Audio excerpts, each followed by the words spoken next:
ડભોઈ શહેર અને સમગ્ર તાલુકા માટે સંજીવની સમાન ગણાતી સૌથી મોટી સરકારી હોસ્પિટલ હાલ પોતે જ બીમાર હાલતમાં આવી ગઈ છે.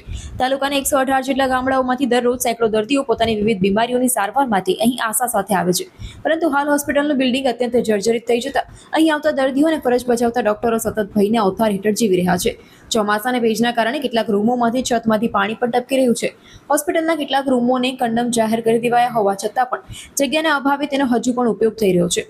સરકારી હોસ્પિટલમાં ટેસ્ટ કરાવવા કે સારવાર લેવા આવતા દર્દીઓ તેમની ઉપર ગમે ત્યારે છતનો હિસ્સો તૂટી પડે તેવી ભયજનક પરિસ્થિતિ સર્જાય છે. મંજૂર થયેલું નવું હોસ્પિટલ ક્યારે મળશે? સ્થાનિકો અને દર્દીઓના જણાવ્યા મુજબ ડભોઈ માટે નવી અદ્યતન સરકારી હોસ્પિટલ મંજૂર થઈ ચૂકી છે, પરંતુ મંજૂરી મળ્યાને લાંબો સમય વીતી ગયો હોવા છતાં પણ નવી હોસ્પિટલના નિર્માણ અંગે હજી સુધી કોઈ નક્કર કામગીરી શરૂ થઈ નથી. નવું હોસ્પિટલ ક્યારે કર્મચારીઓ અને જનતાને મળશે તે પ્રશ્ન હાલ સમગ્ર તાલુકામાં ચર્ચાનો વિષય બન્યો છે.